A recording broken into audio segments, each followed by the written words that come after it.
Tanto o release como a apresentação, ao final, estarão disponíveis aqui no próprio chat, ou no nosso site, em todos os nossos canais, afinal de contas, eles estarão disponíveis para todos vocês. E nós também estaremos aí, o Celso, o Fábio, estaremos à disposição de vocês, se quiserem algum tipo de informação complementar, alguma coisa, totalmente disponíveis para vocês. Então, imediatamente passo aqui para o Celso, né, Celso? Para você dar uma apresentada aqui para nós. Bom dia, Celso. Bom dia, Fábio. Bom dia, Andressa. Bom dia, Alessandra. Bom dia a todos vocês. Bom dia, Zé Carlos, Fábio Tadeu, as nossas meninas da CEBIC, que nos proporcionam essa apresentação. Eu vou procurar fazer a apresentação do modo mais prático e rápido possível, né? Lembrando que quando fizemos o primeiro trimestre quando fizemos a nossa coletiva do último trimestre do ano passado, a gente já via sinais do que está acontecendo, né? E eu acredito que hoje, mostrando para vocês, nós vamos ter oportunidade de confirmar uma série de coisas que nós vínhamos imaginando. Ok?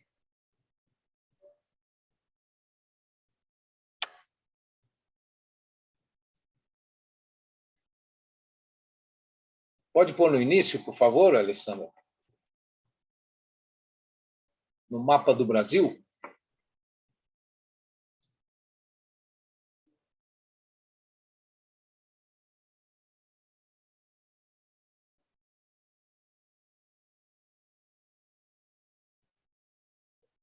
Alessandra? Já está aparecendo, Celso. Exato, para mim está em lançamentos. O problema é meu computador. Mas vamos lá. Nós já estamos trabalhando com quase 200 praças no Brasil, né? Já estamos atingindo quase todas as capitais, quase todas as regiões metropolitanas, e os nossos indicadores vão ficando cada vez mais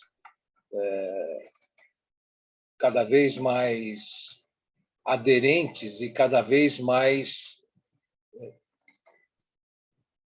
mostrando a realidade do que vem acontecendo no mercado, né?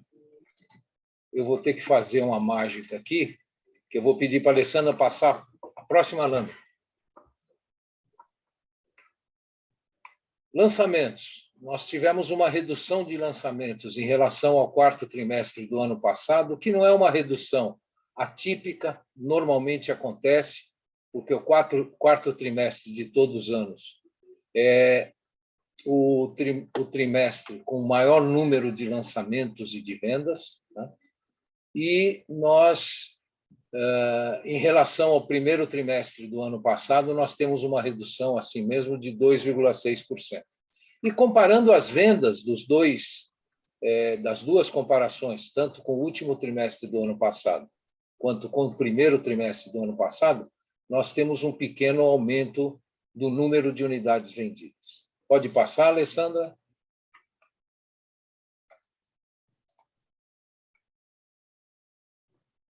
Eu vou ter que ir perguntando um pouco por aqui, Alessandra, porque eu estou trabalhando na minha apresentação, tá? Ok. Nós estamos na lâmina das unidades residenciais lançadas, tá certo? Passa para o slide 5, por favor, Alessandra.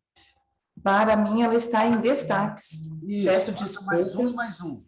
Passa mais um e mais um. Deu certo? Aí. Estamos na mesma tela, unidades residenciais lançadas? Isso. Ok. Nós tivemos aí no primeiro trimestre de 2022 53.072 unidades lançadas, comparadas aqui com as 92.000 do quarto trimestre e comparada com as 54.000 unidades que foram lançadas no primeiro trimestre de 2021. Né? Comparado com o quarto trimestre, nós temos uma redução em todas as regiões do país. E comparado com o primeiro trimestre do ano passado, um pequeno aumento de lançamentos, tanto na região centro-oeste quanto na região sudeste. Próxima lâmina, por favor.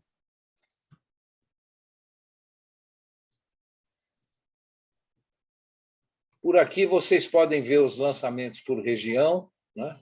É uma outra forma gráfica de se mostrar, e a evolução desses lançamentos em relação ao primeiro trimestre de 2021 e em relação ao quarto trimestre de 2021. Né? No total acumulado geral, vocês vejam que em 12 meses nós lançamos 293.976 unidades. Próxima lâmina, por favor.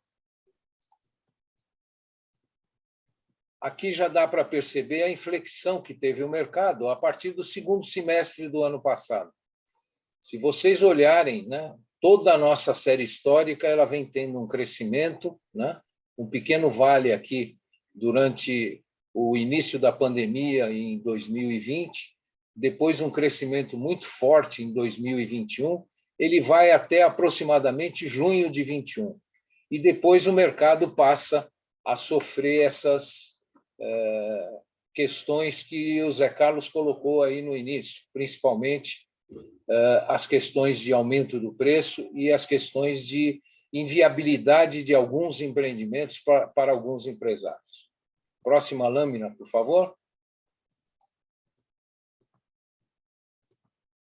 O VGV, desculpa, o VGL, o valor geral lançado, né, em relação ao quarto trimestre de 2021, 23 bilhões, mesmo assim um pouquinho maior do que no primeiro trimestre de 2021, quando foram lançados 19 bilhões nas praças pesquisadas.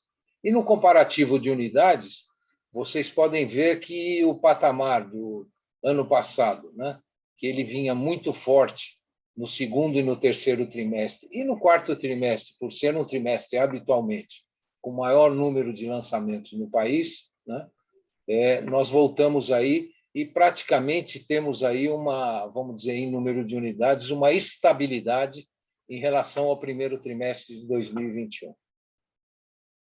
Pode passar para a lâmina de vendas, por favor, Alessandra, a lâmina 10, né? As unidades residenciais vendidas, né? Vendemos nesse trimestre, primeiro trimestre, 73.900 unidades,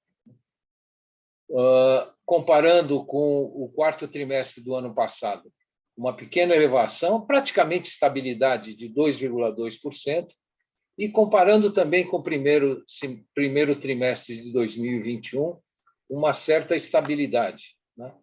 Depois, na lâmina 11, nós vamos perceber regionalmente, né, as duas comparações, com algumas regiões positivas em relação ao primeiro trimestre de 2021, a região norte, a região centro-oeste, a região sudeste, e em relação ao último trimestre de 2021, somente a região nordeste e a região centro-oeste, a região nordeste, a centro-oeste e a sul tiveram um crescimento.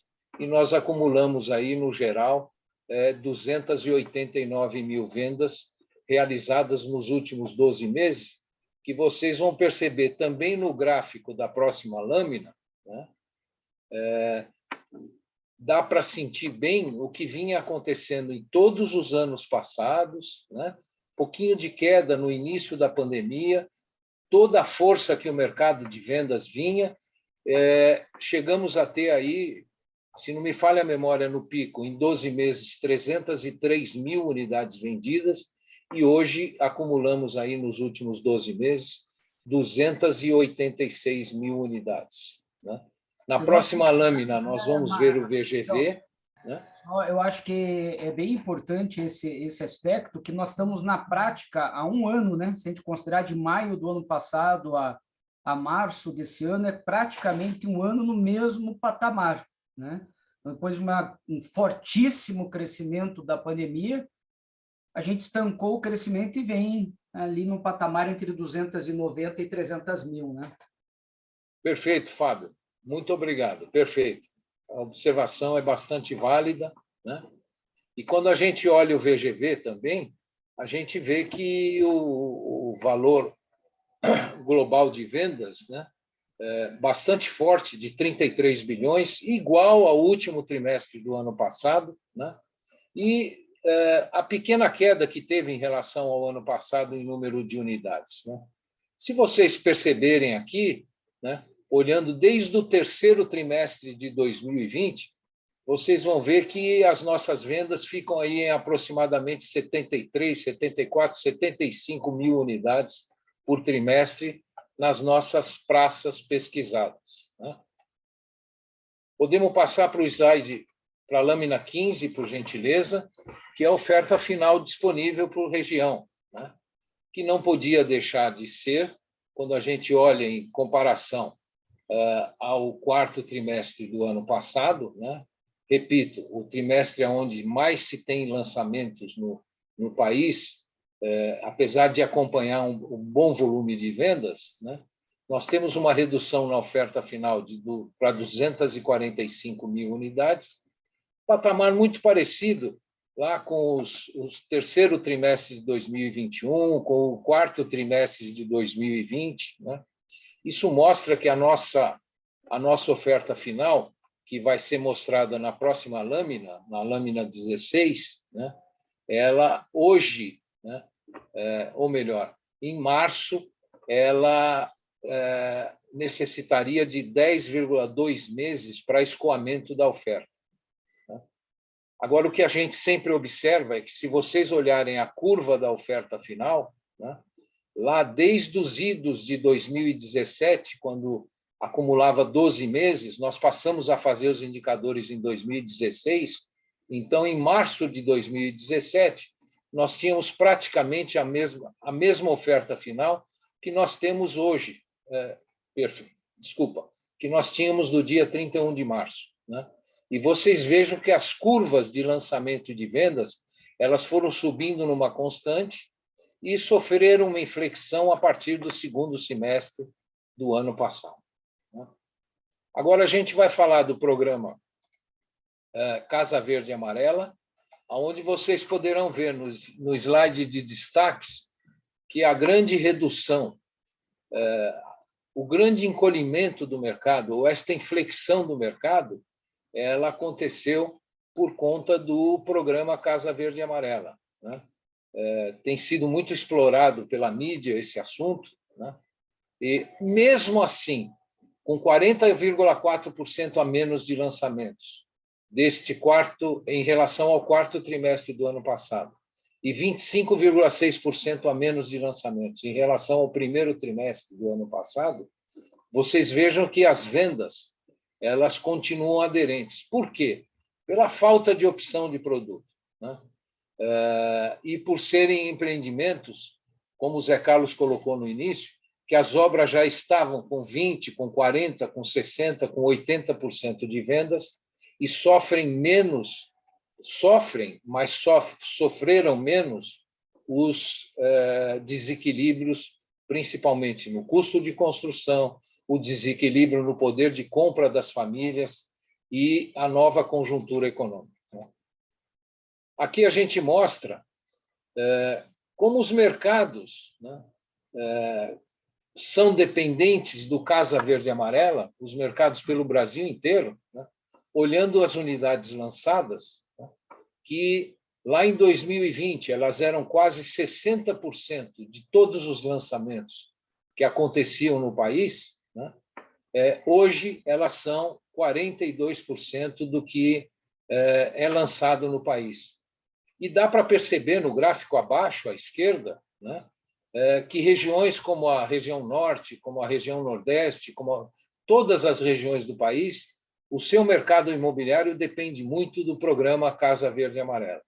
Então, com esta redução que está acontecendo, apesar da aderência dos outros mercados, né, os mercados que são representados aqui por demais padrões, né, apesar de continuar uma aderência de lançamentos e de vendas desses outros padrões, né, essa redução é muito insatisfatória para o nosso mercado imobiliário do país como um todo. Na lâmina 20, vocês vão perceber as unidades vendidas, né? Que sofrem menos, mas sofrem também. Elas eram 56% das unidades vendidas lá no primeiro e no segundo trimestre de 2020, e hoje são 50%. Por que elas ainda são 50% das unidades vendidas? Porque a necessidade habitacional faz com que as pessoas se esforcem, né, e adquiram os produtos que foram lançados em trimestres e semestres anteriores, obras que estão em andamento, obras que estão ficando prontas, né? Ou seja, a nossa percepção é que os lançamentos do programa Casa Verde e Amarela estão mais reduzidos, nós vamos mostrar isso nas conclusões, principalmente pela falta de confiança dos empreendedores desse programa em todo o país. Na lâmina 21, nós vamos perceber a oferta final do programa, né? Hoje representa 39% do que não está vendido no mercado imobiliário, daquelas 245, praticamente 246 mil unidades, apenas 39% são de unidades do programa Casa Verde e Amarela, e na próxima lâmina, que é muito interessante, a gente vai perceber as curvas de lançamento, de vendas e de oferta final do Casa Verde e Amarela, né? Muita setinha negativa em relação ao programa, tanto em lançamentos quanto em vendas, só uma setinha positiva, mostrando que a gente continua vendendo e continuou vendendo um pouco mais no primeiro trimestre de 2022 em relação ao quarto trimestre do ano passado, mas vendendo menos do que vendíamos lá no primeiro trimestre do ano passado, quando o efeito deveria ser outro, né? Se tudo estivesse caminhando bem. A questão do preço, na lâmina 24, né? Mostrando que o aumento extraordinário que nós tivemos de INCC a partir do ano de 2020, né? Vocês vão ver que o INCC saiu nessa série que nós mostramos aqui, né?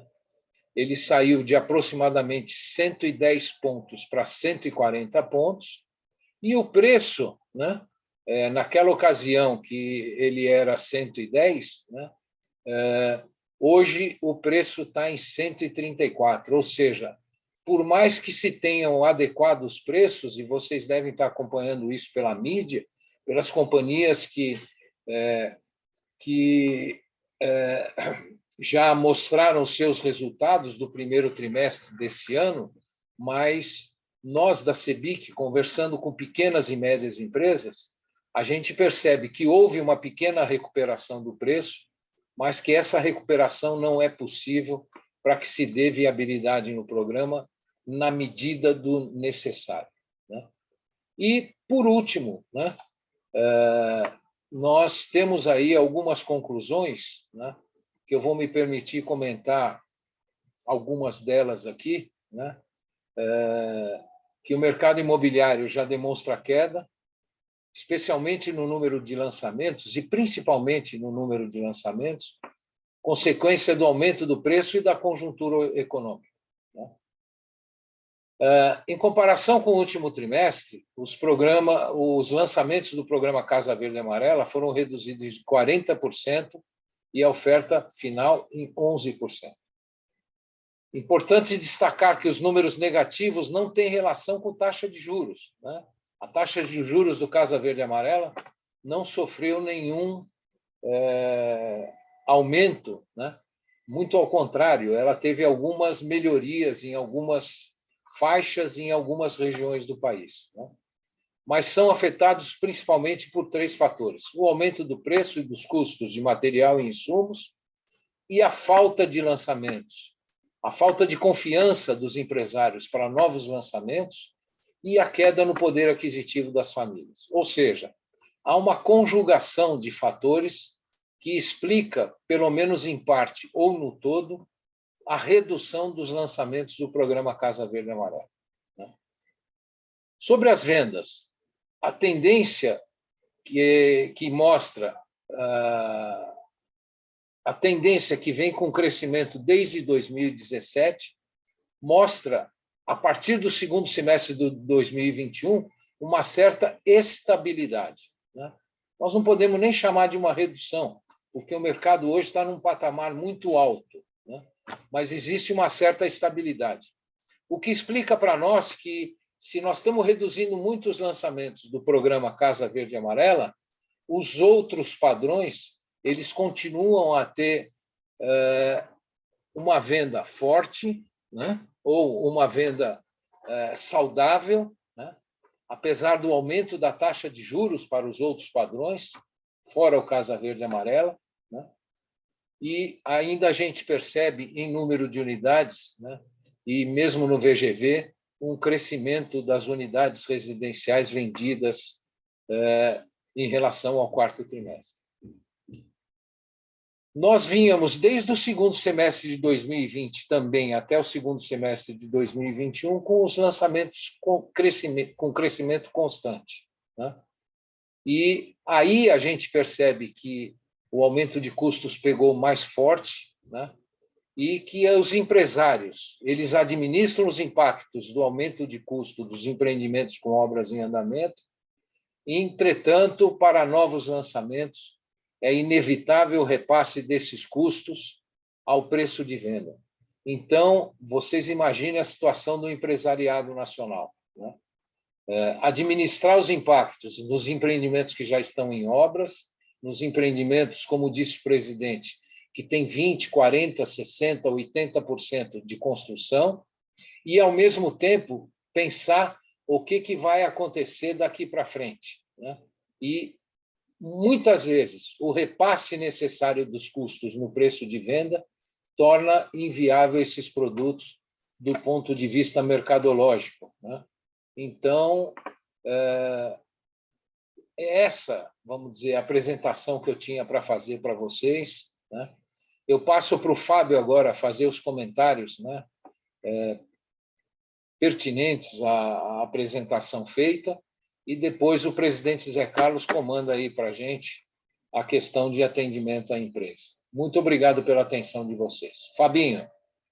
Celso, queria só reforçar 2 pontos dentro da conclusão que você fez, né, que eu acho bem importante, porque você frisou bastante agora no final e fazendo todo o sentido a questão do preço dos insumos, que é importante a imprensa compreender que durante praticamente 12 meses, Celso, entre, olha, agosto de 2020 e agosto, né, julho de 2021, praticamente 12 meses, o preço de venda dos imóveis no Brasil ficou paralisado, enquanto o INCC, que estava lá embaixo, já explodia, né? Enquanto o INCC, no mesmo período, o indicador aqui, no terceiro trimestre de 20, estava em 117 e chegou no terceiro trimestre de 21 em 135. Então, os empresários pararam, eles esperaram o cenário, vai acomodar ou não vai acomodar o INCC? Vai acomodar, aumento ou não aumento? E, a partir de junho apenas do ano passado, é que começaram a recompor o preço, né? Então, veja o esforço grande que o empresário da incorporação fez durante um período em que eles foram absorvendo e reduzindo margem, porque é isso que acontece quando o custo aumenta acima, né, do preço de venda. E o segundo comentário importante é o seguinte: o Celso comentou na parte do Casa Verde e Amarela que caiu a participação nos lançamentos de 57% para 42%. Mas não caiu a demanda por imóvel Casa Verde e Amarela, ela é a maior demanda por imóveis no Brasil. Então, não é que as pessoas não querem comprar. E eu fiz aqui rapidamente, Celso, uma conta, que se a proporção fosse a mesma, porque a gente sabe que os consumidores de Casa Verde e Amarela estão aí em filas, querendo imóvel. Os lançamentos nesse primeiro trimestre poderiam ter sido 44 mil unidades a mais. Então, veja, presidente Zé Carlos, Celso, a importância que é conseguir dar condições ao Casa Verde e Amarela, que neste primeiro trimestre, se fosse mantido normal, não é crescimento, mantido normal, seriam 44 mil unidades a mais possivelmente colocadas no mercado. Se isso fosse anualizado, claro que tendo os recursos do FGTS, poderíamos estar falando de mais de 160 mil unidades Casa Verde e Amarela. Então, é algo muito importante, porque essa demanda está lá, ela existe, ela não diminuiu.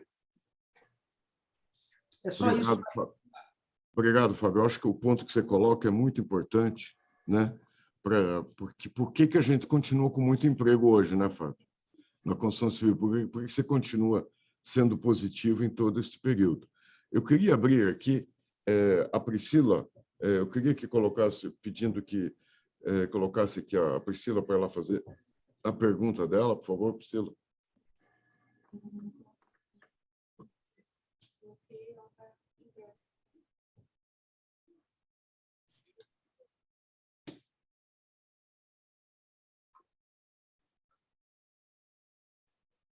Só um pouquinho, pessoal, que hoje nós estamos meio atrapalhados aqui, já perceberam, né?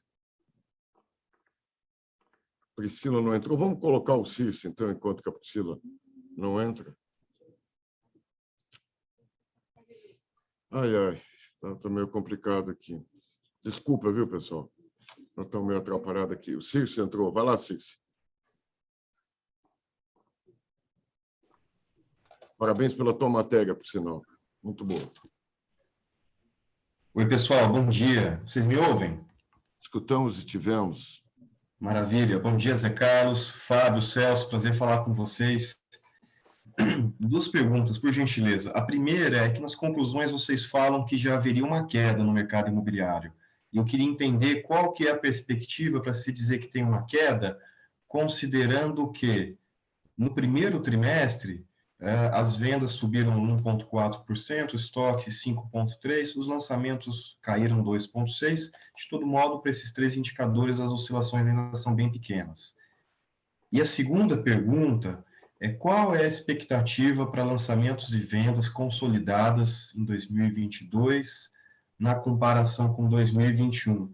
Na última coletiva de imprensa de vocês, para falar sobre o mercado, foi lá em fevereiro, e vocês tinham a estimativa de que o mercado ficasse estável desde que houvesse uma melhora nas operações dentro do Casa Verde e Amarelo, que não aconteceu. Então, a pergunta é, assim, pedir uma atualização de vocês de perspectiva para lançamentos e vendas no acumulado do ano. Celso e Fábio, eu vou dar um começo aqui, depois eu passo para vocês, tá? Olha só, Circe, por que a gente fala numa queda?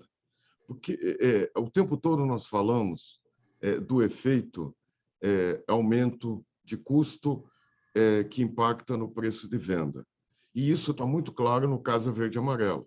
Quem tem puxado nos últimos tempos? A habitação de mercado, que essa sim acaba sofrendo o impacto do juro, certo? Então, a tendência dela é que ela deve estabilizar, não vai continuar subindo do jeito que está. Por quê? Porque ela tem impacto de juro, mas também tem mais um senão, que o impacto do juro dela também tem um teto, que é até o 6%. Entendeu? Então, vamos dizer, tem um impacto, mas não é tão grande. Qual que é a nossa perspectiva? É que ele estabilize aí o mercado de habitação no mercado. Se a Casa Verde e Amarela não reagir e ela continuar negativa, você vai ter, logicamente, uma queda do mercado como um todo. Entende? Vamos dizer, a soma está dando positivo porque a habitação do mercado cresce e a Casa Verde e Amarela cai.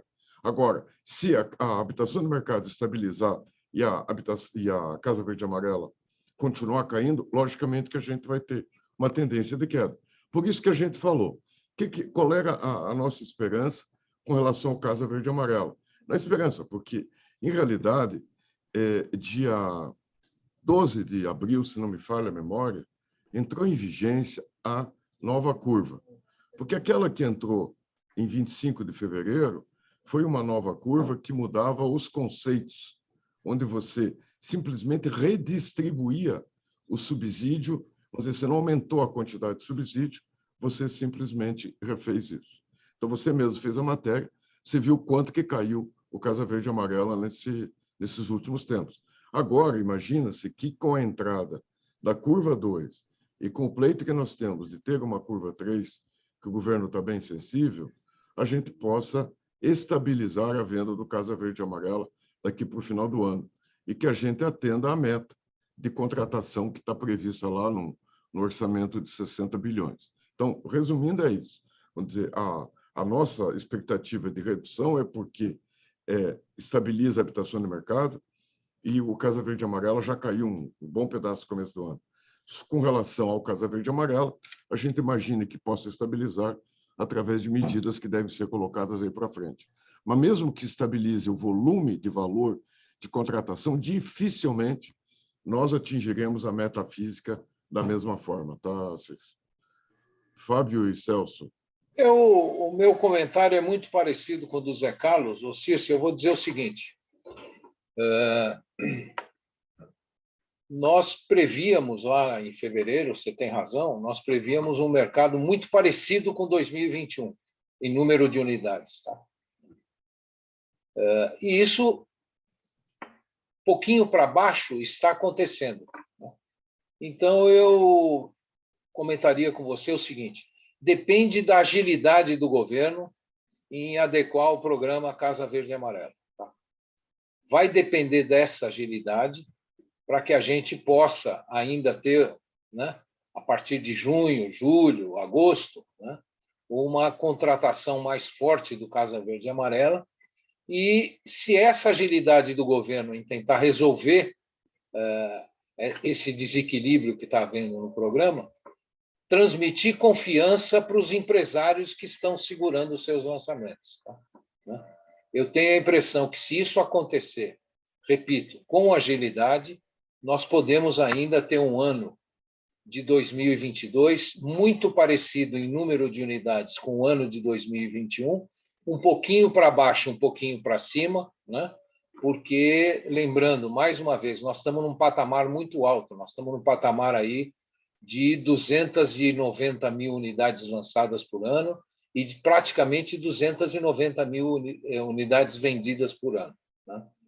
Depende da agilidade do governo em adequar o programa Casa Verde e Amarela às necessidades do momento. Tá? Fábio. Isso, bom dia, tudo bem? Bom dia. Eu gostaria de comentar sobre a questão das unidades que estão acima do programa, porque tanto o presidente Zé Carlos quanto o Celso já enfatizaram bastante a parte do Casa Verde e Amarela, e eu acho que isso é uma surpresa, né?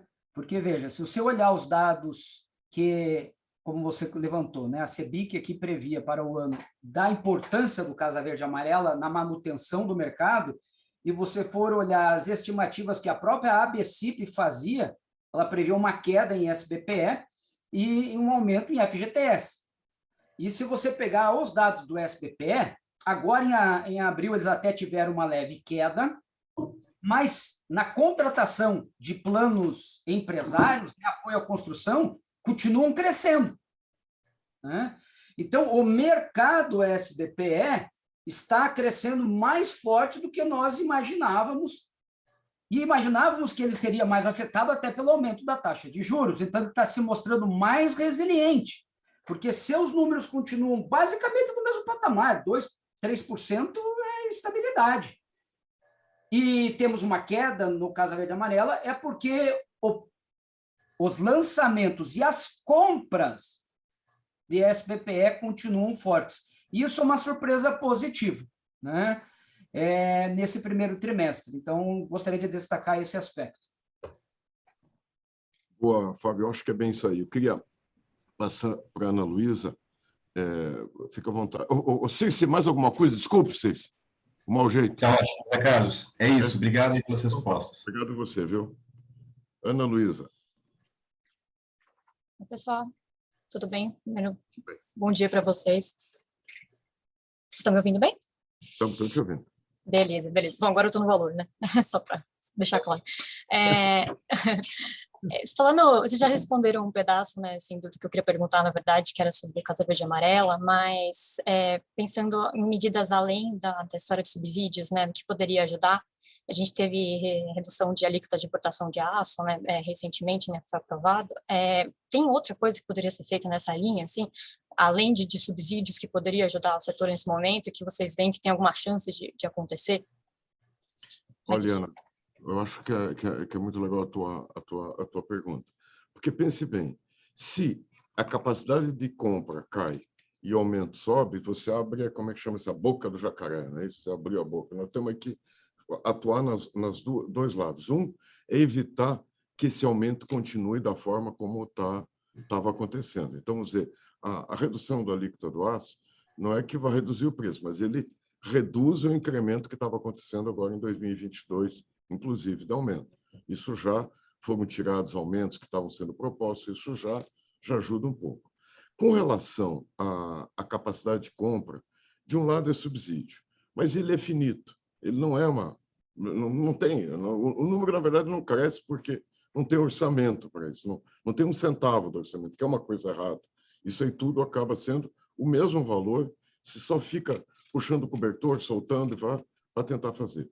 Uma das coisas que está vindo também é o fundo garantidor. O fundo garantidor, ele pode permitir com que as pessoas tenham um comprometimento de renda maior. Por quê? Principalmente na renda mais baixa, onde a gente vê o maior declínio, o maior problema, que é o que antigamente a gente chamava de faixa 1,5. Isso aí tem muita renda informal. E a renda informal, numa época de crise, o agente financeiro fica mais temeroso de conceder o crédito. Se ele tiver alguma forma de garantir isso aí, vamos dizer que ele fique um pouco mais confortável na concessão do crédito, ele pode aumentar o percentual da renda que possa ser comprometida com a prestação. Isso aumenta, você veja que ajuda de duas formas. Uma delas, você aumenta a compra. E na segunda, você reduz a necessidade de subsídio. Ou seja, com o mesmo subsídio, você pode atender mais gente. Sabe, Ana, nesse momento, são as duas coisas na parte da renda que a gente trabalha, e com relação ao custo, nós estamos analisando tudo que é possível ser feito aí para entrar. Outro ponto também, que tem sido muito estimulado e que o governo federal tem feito, é uma participação de estados e municípios, seja através de um complemento, seja através de terreno, seja através de coisas desse tipo, né? Vou dizer assim, também, na parte operacional, a Caixa tem feito alguns avanços com relação à forma de que se contrata, que são coisas mais técnicas. Vamos lá, eu vejo, e aí eu te dou um depoimento, foram poucas as vezes que eu vi todo mundo tentando encontrar o caminho melhor para resolver o problema, porque ele é muito grave, né? Você veja que você tem hoje, ligado ao Casa Verde e Amarela, 500 mil empregos diretos. É muita gente se, vamos dizer assim, sobrevivendo desse produto. A gente não pode deixar ele cair, porque qualquer queda vai impactar muito, até pelo aspecto social, sabe? Então, a gente está vendo, nós temos reunião essa semana, inclusive, no Ministério, para nós vermos aí o que a gente pode avançar contra isso. Então, é isso. Aumento do subsídio, o fundo garantidor e toda esta parte aí de melhorias de concessão do crédito. Tá? Posso só acrescentar uma Claro. dúvida? Nas teleconferências, né, de resultado, tal, todas as empresas empresas operadoras ali do Casa Verde e Amarela falaram bastante que estão sentindo menos concorrência de empresas menores, que está ficando cada vez mais difícil para os players menores operarem. Vocês percebem isso também? Tem havido uma consolidação, né, nessa área? Tem empresas deixando de conseguir trabalhar no Casa Verde e Amarela também? Olha, Ana, eu vou te dizer uma coisa. Aqui na CEBIC, eu tenho uma coisa como regra. Quando ninguém berra, é que a coisa está bem. E ninguém tem gritado para nós aqui a respeito desse fato de redução de... Vamos dizer, você está falando do share, né? De quem que é de cada um, quanto é que possui. Não tem essa informação, não, tá? Não tem.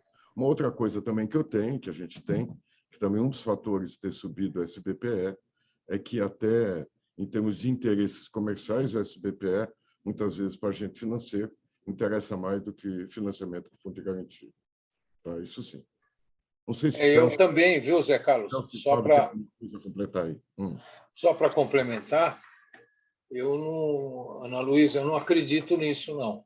Eu acredito, sim, que o impacto de tudo isso que aconteceu nos últimos ano e meio aí, ele é muito mais sentido nas pequenas e médias. Agora, eu não percebo que existe falta de apetite das pequenas e médias para participar do mercado de Casa Verde e Amarela, né? É que, para elas, né, elas não têm o poder de compra que têm as grandes empresas, elas não têm o volume de compras que têm as grandes empresas, né? Então, eles são vamos dizer, eles são os empresários que a confiança diminui, assim, se desse para medir, mais que proporcionalmente. Mas o Casa Verde e Amarela, para nós, né, para a Câmara Brasileira da Indústria da Construção e para o mercado imobiliário do país, ele é de suma importância. Ele hoje é o maior programa habitacional do mundo, né, de interesse social, e a nossa estimativa, né, fora os números aqui dessas quase 200 cidades que a gente apresenta, é que esse mercado, Ana, ele represente em torno de 70% a 75% em número de unidades de todo o mercado imobiliário do país. Então, só aí você já percebe a importância que tem o programa Casa Verde e Amarela. Ana, complementar aqui tudo bem com você? Tem duas questões, eu acho, que são importantes também quando a gente fala de Casa Verde e Amarela, mas que são bem mais complexas para o trabalho da CEBIC, porque elas são de cunho municipal, né? Tem muitos municípios que cobram taxas excessivas e o custo de você colocar no mercado um produto qualquer produto imobiliário, não só um Casa Verde e Amarela, pode chegar a 5% do VGV. E isso faz com que em algumas cidades não se consiga no momento de margem muito alta. Então, tem coisas que são efetivamente municipais. E eu acho que tem uma outra coisa que está acontecendo também. Eu retratei aqui com o Circe, o Celso retratou durante a apresentação o forte crescimento do SBPE. Isso é muito bom para o mercado, mas ele causa uma questão que tem sido o aumento do preço dos terrenos. Então, quando você vai numa cidade que tinha uma taxa de permuta, por exemplo, de 10% para um terreno numa região média, ela passa a ser 13%, 14% a taxa de permuta, aquela região que absorvia antes um Casa Verde e Amarela começa a não conseguir mais absorver um Casa Verde e Amarela. Então, isso é um outro movimento que tem acontecido, que é o lado positivo, é o lado negativo do crescimento forte do mercado do SBPE, que valoriza naturalmente a cidade. E, ao valorizar a cidade, faz com que os seus terrenos encareçam, empurrando para o limite dessas cidades ou mesmo para a região metropolitana, e às vezes para além da região metropolitana. Então, isso é um movimento que tem acontecido, é difícil de calcular o impacto dele, mas concretamente, quando nós vamos ao mercado, a gente vê que é mais difícil fechar a conta, como o incorporador diz, porque o valor da permuta subiu nas cidades como um todo pela própria valorização do mercado. Eu acho que muito bem colocado, viu, Fábio, o que você está dizendo, porque, sabe, Ana, o número que você consegue mensurar é o dos insumos, assim, o material, a mão de obra, né? Mas isso que o Fábio está colocando, que são essas coisas, por exemplo, que o crescimento, o aquecimento do setor acabou, logicamente, aquecendo o mercado de venda do próprio terreno, né? Então, com isso, você acaba encarecendo. Antes cabia no preço, agora não cabe mais. É mais ou menos isso. Você tem uma pressão, vou dizer, isso é um problema muito sério. Tá? Beleza, gente. Obrigada. Obrigado a você, viu, Ana? Olá, Alberto. Bom dia. Tudo bem com você? Oi, bom dia. Tudo bem? Desculpa, eu não vou abrir minha câmera aqui porque eu estou completamente gripado. Tá fácil. Fica tranquilo. Eu tenho algumas questões aqui que fiquei com dúvida. Vocês comentaram que vão ter uma reunião amanhã no Ministério da Economia, é isso? Vocês vão tratar do tema do Fundo Garantidor. O que seria exatamente isso? Seria permitir que o fundo possa entrar nesse segmento do financiamento imobiliário ou aumentar alguma parcela que hoje, eventualmente, ele já cobre? Eu não entendi essa parte. Bom, Alberto, deixa eu tentar te explicar. Não é amanhã, não afirmei isso. Eu disse que essa semana... Tá. Essa semana nós estaremos com o ministro Daniel, né? Tá. O secretário Alfredo. O secretário Alfredo teve uma semana, 10 dias aí de férias, ele volta hoje, e a gente ficou de combinar para nós fazermos uma reunião essa semana. Tá? Tá. O fundo garantidor é o seguinte, Roberto. A renda, quando ela é informal, por exemplo, uma pessoa que vende pouco na beira da praia, qual que é a renda efetiva dele? É muito difícil de medir. Então, vamos dizer, o agente financeiro, quando é uma renda formal, ele adota um percentual da renda que pode ser pago de prestação, que vai gerar o valor a ser financiado. O renda formal, ele adota um percentual maior do que o renda informal. É natural isso. O que acontece? No começo do Minha Casa Minha Vida, foi criado o que foi chamado FGAB, que era um Fundo Garantidor de Habitação. Ele existe. O que ocorreu foi que a formatação dele não foi a mais adequada, porque ele era muito burocrático e, na prática, ele não adiantou nada. Então, o que acontece? Agora, numa dessas últimas medidas provisórias, não me recordo agora o número dela, foi reorganizado ele e vai ser feito nos próximos dias um novo regulamento de operação. Então, você precisa decidir qual é o período, porque, vamos dizer, um fundo garantidor, ele garante determinados valores. Ao longo de todo o contrato, ao longo de qual período, os primeiros 3 anos, os primeiros 5 anos, quanto por cento que ele garante, quanto, vamos dizer, a retomada do imóvel. Existe uma série de critérios que aí sim diminui o risco do agente financeiro e, com isto, ele pode comprometer um percentual maior. Eu vou dizer um número aqui, não pense que isso seja um número. Vamos dizer que hoje uma renda formal comprometa 30% e o informal 25%.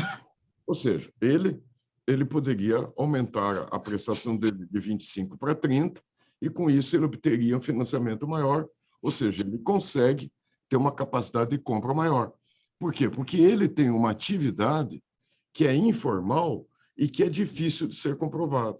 Então, vamos dizer, é simplesmente isso, você conseguiria aumentar as prestações, ou seja, o valor do financiamento, e com isso, tanto poder ter uma compra maior, como reduzir o subsídio para cada um.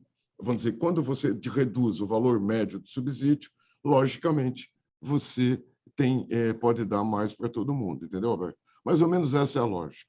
É a mesma lógica do crédito quando você tem outros tipos de crédito. Por exemplo, não é a mesma coisa, mas a mesma lógica que foi dada ao microcrédito.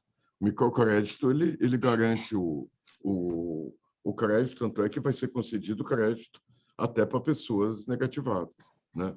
Então, vamos dizer, é uma tentativa de melhorar a concessão do crédito, diminuindo o risco, para atender conceitos de Banco Central, de Basileia e coisa e tal. Tá?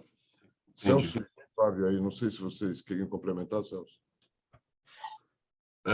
Eu tenho umas outras questões também, se vocês puderem me permitir, com relação à redução ali do imposto de importação. Queria saber se vocês comentaram agora há pouco que,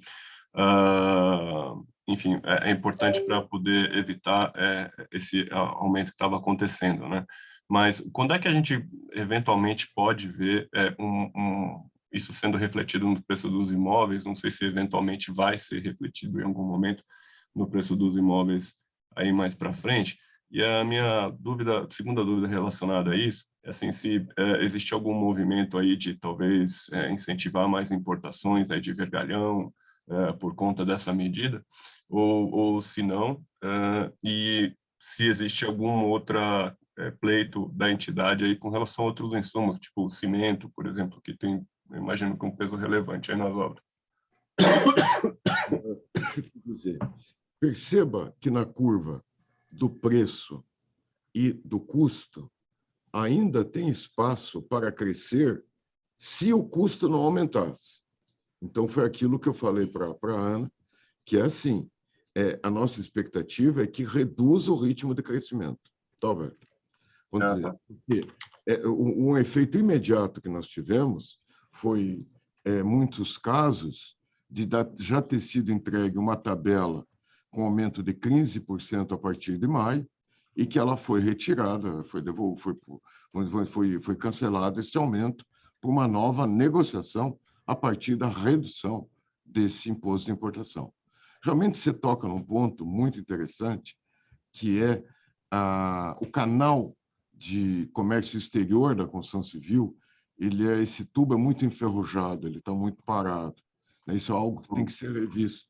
Se nós quisermos que esse mercado cresça com muito mais força, nós precisaríamos muito que esses fiquem um pouco mais desobstruídos.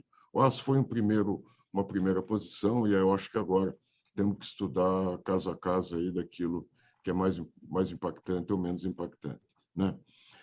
Sobre movimentos que existam, sim, nós temos notícia que uma cooperativa de compras lá de Santa Catarina, ela já fechou um novo carregamento, né? Até final do mês eles querem formalizar isso, para brevemente aí podermos ter mais uma chegada, para que a gente tenha, porque sempre que chega isso, você acaba tendo um balizamento de mercado, né?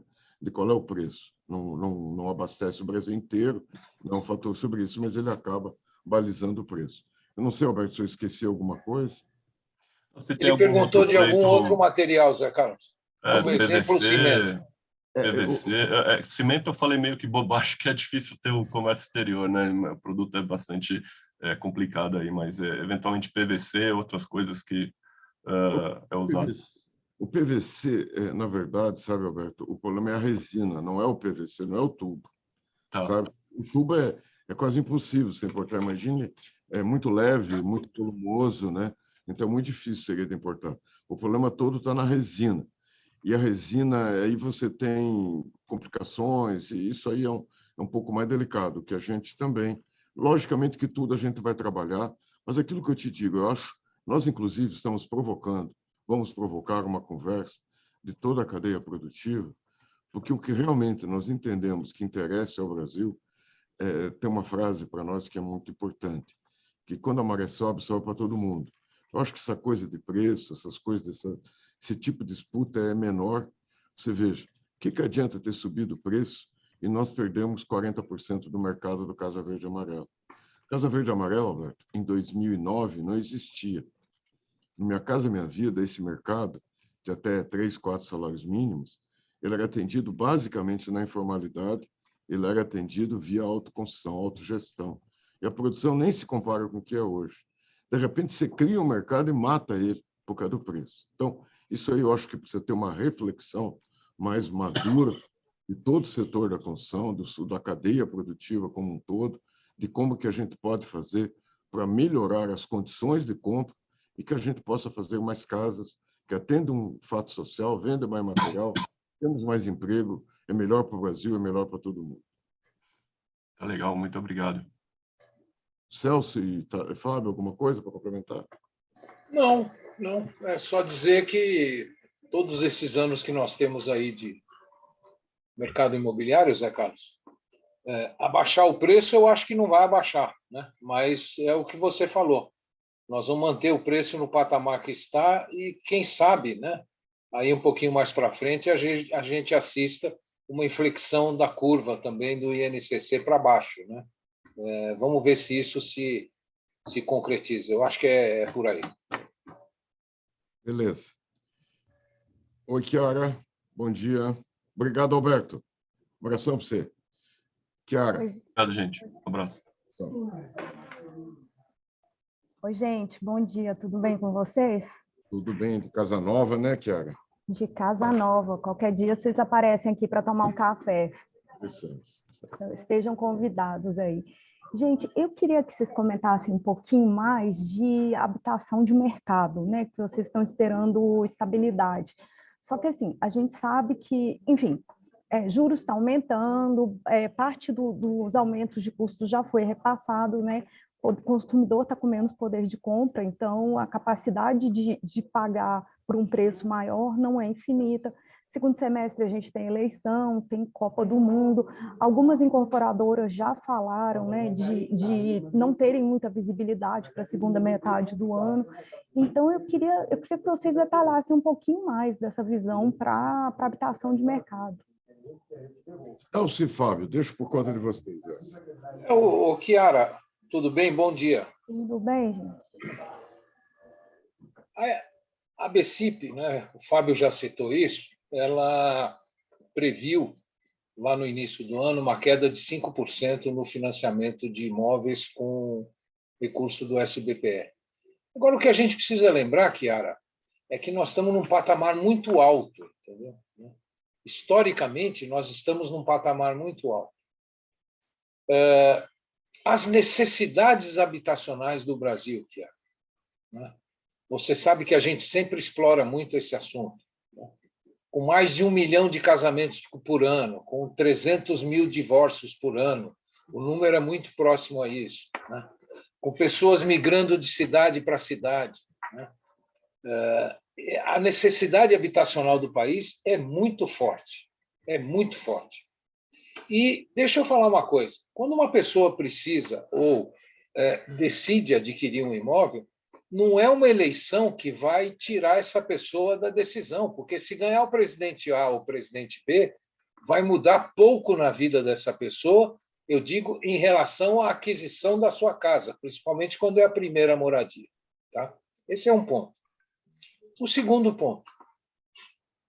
A gente se assusta muito porque a Selic saiu de 2 para 12,75. Agora, a taxa de juros do financiamento imobiliário, apesar de ter subido, ela subiu de uma mediana de 7% para uma mediana de 9,5%. Quer dizer, a taxa de financiamento imobiliário subiu em torno de 35%, 40%, e a Selic subiu 500%. Então, isto também não tem, pelo menos até o mês de abril, não tem assustado, não tem alertado, acendido uma luz vermelha para a ABCIP, que avalia o comportamento dos financiamentos. Tá? Eu acredito, Chiara, que vamos considerar aqui que 5% para menos ou 5% para mais, quando você está num patamar de mercado alto, como nós estamos, é uma estabilidade. Tá? Isso vale para baixo e vale para cima. Então, eu continuo acreditando que o mercado imobiliário de outros padrões, como a gente chama, ou de SBPE, né, os financiamentos para aquisição, os financiamentos para produção, eles deverão ter o mesmo comportamento de 2021, mesmo considerando a mudança de cenário, as eleições, o aumento na taxa de juros. Né? Porque também nós não acreditamos, nós acreditamos que essa puxada que o Banco Central deu, né, ela já está terminando, já é, vamos dizer, muito provável que no segundo semestre a gente comece a ter quedas de taxa de juros Selic, é muito provável, né? Isso vai demorar para refletir também na taxa de financiamento imobiliário, mas eu reforço que a necessidade habitacional do país, das pessoas que casam, das pessoas que migram, das pessoas que estão saindo da sua casa, das pessoas que precisam estar mais perto do emprego, das pessoas que precisam estar mais perto da universidade, elas continuam, e eu não acredito que isso vá ser em 2022 muito diferente de 2021, mesmo sabendo dos desafios que a gente enfrenta. Tá? Fábio? Bem, Chiara. Oi, Fábio. Desde a Casa Nova também não falamos, né? Só trocamos mensagem aí mais tempo também. Pois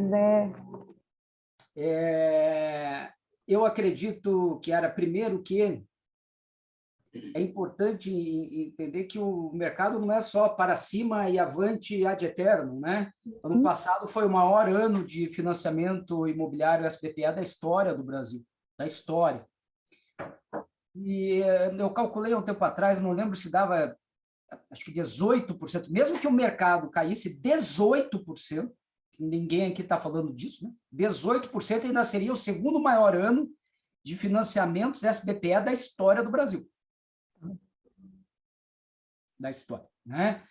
Então, eu acredito que é importante compreender que depois de 3 anos de alta, porque 2019, em especial na cidade de São Paulo, o Celso também economista-chefe do Secov de São Paulo, a cidade já vinha pujante, né? Em 2019, 3 anos de alta, era normal esperar uma certa estabilidade, e que eu comentei há pouco, inclusive, que nos surpreendeu positivamente este primeiro trimestre, com o mercado mais de SBPE mais forte do que o cenário econômico e político poderia dizer.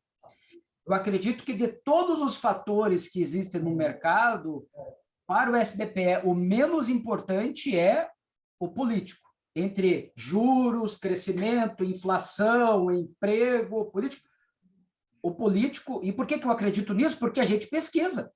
E quando a gente pergunta para as pessoas, inflação está bem, inflação é 5 vezes mais importante quase do que qualquer tipo de problema político. Inflação pesa no bolso, né? Então, nós não vemos esse risco do ambiente político, salvo qualquer coisa não vista no radar, né? Que às vezes pode acontecer, cair avião, facada, aquelas coisas que não são completamente previstas. Então, nós acreditamos que o mercado SBPE continuará forte, e tem um último fator que eu quero ressaltar, que é o seguinte: quando nós perguntamos para os investidores de mercado imobiliário, tem crescido bastante o percentual de pessoas que estão buscando imóveis como o que a gente chama reserva de valor. Ele quer colocar para alugar, ele vai buscar rentabilidade, mas ele não está comprando porque a rentabilidade vai ser um pouco maior ou menor. Ele está buscando também como um processo natural de diversificação do patrimônio, em que aquele imóvel tem um objetivo de reserva de valor.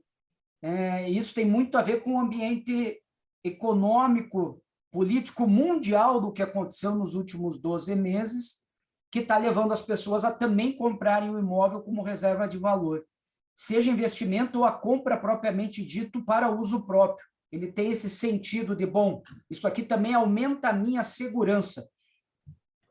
E isso é muito importante, né? Bom, Chiara, deixa eu só complementar o que o Celso começou. É assim, quem manda no consumo de imóveis não é a economia. Vamos dizer, quem manda é o caráter vegetativo, entendeu? De crescimento da população, casamento, descasamento, mobilidade de cidades, mobilidade social, uma série de costumes, tudo isso, vamos dizer, é quem manda. O consumo acaba se acontecendo no momento. O que acontece é que, nos muitos anos, a gente teve reprimido. Então, era natural que tinha que ter, não é isso, Fábio? Tinha que ter uma demanda muito grande.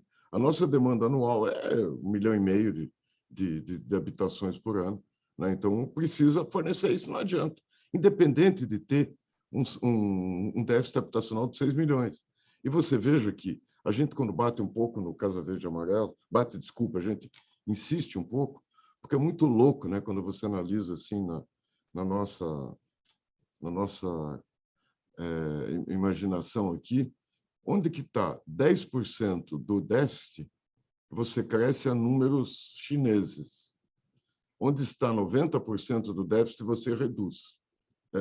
É uma coisa assim que é surreal, né? É surreal que a gente tenha um mercado desse tamanho que acaba se não utilizando, né, por causa de outros componentes que não têm a ver aí com essa coisa. Mas pense bem, onde que está 90% do déficit, nós reduzimos a contratação. Onde está 10% do déficit, a gente subiu bastante. É muito louco, mas é verdade brasileira. Aquelas coisas que não há quem consiga explicar de sã consciência.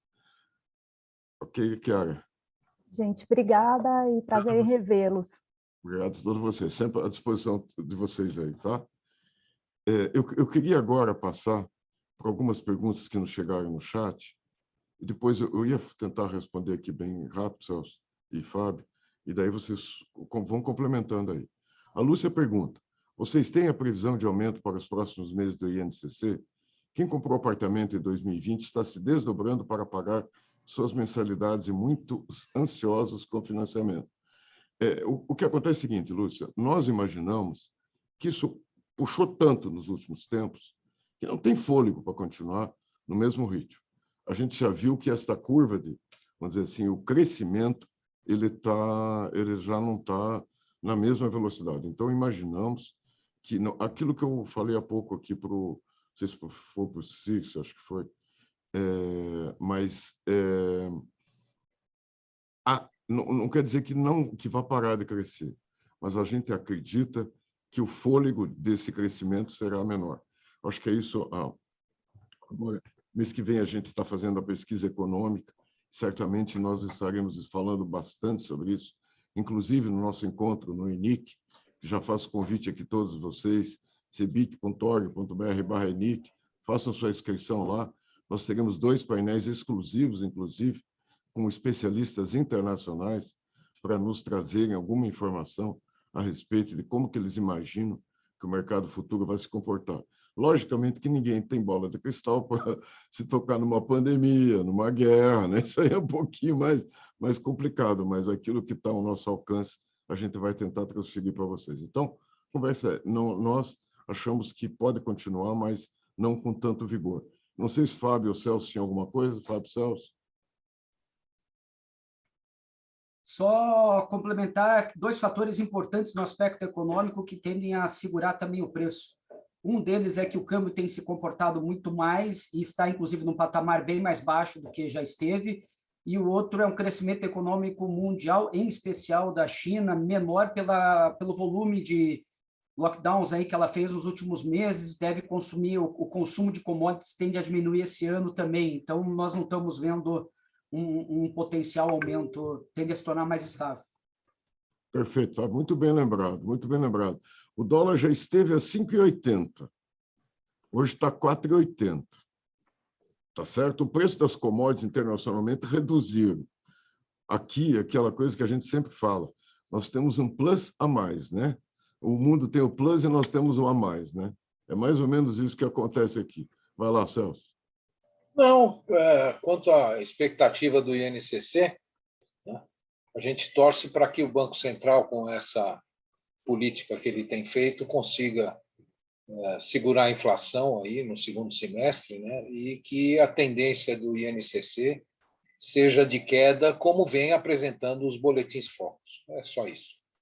Não é queda, Celso, é redução do ritmo. Não vai cair. Não, mas vai chegar lá no fim do ano, né? Chegando lá no fim do ano com algo em torno aí de IPCA de 8, 8,5%, bem acima da meta, mas 8, 8,5%. E, consequentemente, INCC e outros indicadores também com tendência de redução. 8 para quem sobreviveu a 30 é uma maravilha, né? Sim. O Leonardo pergunta aqui, até que ponto as eleições podem influenciar o mercado, principalmente no tocante ao programa Casa Verde e Amarela? Leonardo, eu te diria que absolutamente nada. Eu vou te dizer por quê. O Casa Verde e Amarela, aquele grupo que era o Faixa 1 antigo, que era o programa do FAR, ele praticamente não existe hoje. Hoje, o que você tem que está sendo tocado são as obras que paralisaram, obras que atrasaram por causa de falta de pagamento, uma série de fatores que houve lá atrás. Então, a interferência do Orçamento Geral da União é zero. Tudo que existe é financiamento. E esse financiamento é uma operação de mercado que independe de governo, logicamente. Isso aí é muito mais uma gestão do Conselho Curador da FGTS do que qualquer outra coisa. Logicamente que sempre o governo tem interesse, mas lógico que ele não vai ter interesse em reduzir o ritmo. Não sei se Celso e Fábio queriam acrescentar alguma coisa. Não, eu já comentei que eu acho que, principalmente para quem está adquirindo o primeiro imóvel, mas não só, ano de eleição ou não ano de eleição, influencia muito pouco. Né? É lógico que a polarização que nós temos hoje no país pode dar, vamos dizer, assustar as pessoas do ponto de vista político, né? Mas influenciar na decisão de aquisição do seu imóvel, eu acho muito difícil. Quando a pessoa precisa, ela precisa mesmo, e quando a pessoa decide, ela decide mesmo. Não vejo influência política. A agilidade do Ministério do Desenvolvimento Regional e do governo agora para tentar equilibrar novamente o poder de compra no Casa Verde e Amarela, eu acho que é fundamental para que a gente ainda possa, esse ano, ter um resultado do ponto de vista de número de contratações satisfatório e muito parecido com o ano passado. O Alex faz uma pergunta muito interessante. Se fizermos uma correlação, quantos postos de trabalho desperdiçados representam essa redução do Casa Verde e Amarela? Alex, a conta é mais ou menos assim, 1,2 trabalhador por unidade habitacional. Tá? Então, aquilo que a gente sempre fala. Hoje nós continuamos com o contingente crescendo, porque nós estamos aumentando o ritmo, tendo em vista tudo que a gente vendeu e tem que entregar. Se a gente vende hoje, vai entregar daqui 2 anos, daqui 3 anos, daqui 18 meses, né? Então, isso aí é que está agregando. O que ocorre? Essas que não estão contratando hoje, é emprego que vai faltar logo ali na frente. Não temos dúvida disso. É só fazer a conta. Se deixou de contratar uma casa, é 1,2 trabalhador direto, que deixa de fazer. E mais 2,5 no indireto e no induzido. Deixa eu ver aqui quem mais que a gente tem. Eu acho que as perguntas que a gente tinha eram essas. Eu queria deixar aqui com vocês aí as palavras. Tem mais uma pergunta que chegou agora. Eu queria aproveitar, Celso e Fábio, aí, ver se vocês tinham mais alguma coisa, mas já começando aqui a agradecer todos os participantes que nos prestigiam, um contingente cada vez maior de pessoas prestigiando aqui as nossas lives, as nossas conversas sobre mercado imobiliário, sobre tudo mais. E volto a frisar aí, nos prestigiem, vão ter muito assunto legal em nosso ENIC. Só um minutinho aqui, que deixa eu ver.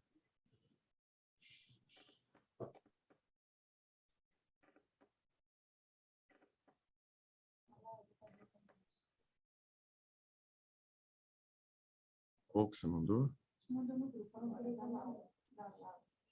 Laura, da Laura. Queria saber se tem uma média de quanto subiu o custo de obras em comparação com os preços.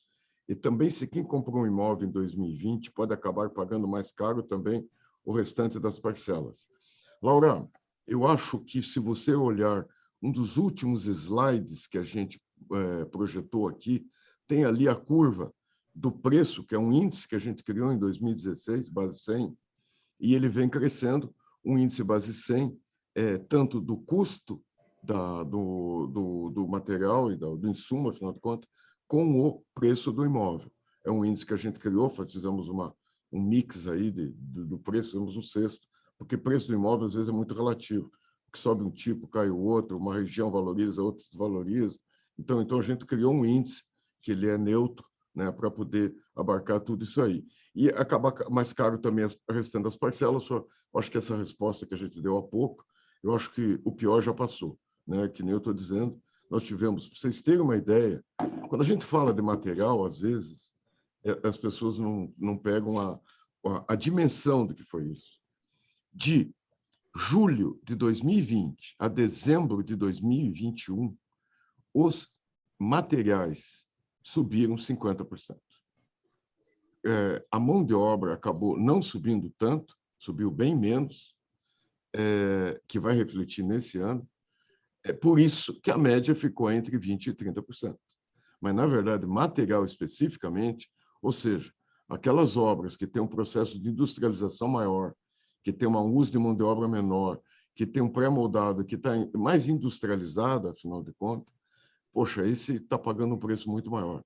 Nós fizemos um levantamento, só para vocês terem uma ideia, quando a gente analisa uma ponte, 73% do aumento de custo foi por um único item, que foi o aço. 73%. No primeiro ano. No caso, a verde e amarela, no primeiro ano, 34% foi de um único item. Então, vamos dizer, foram alguns produtos que foram exageradamente cresceram o seu custo, né, e com isso impactaram. A gente acredita que isso não pode se manter e por isso que temos que criar algumas formas, alguns canais aí que vão dizer que dê um choque de oferta para que a gente reduza esse aumento de custo devido ao crescimento da demanda. Ora, mas qualquer coisa estamos aí à disposição. Tá? Opa, está faltando um outro.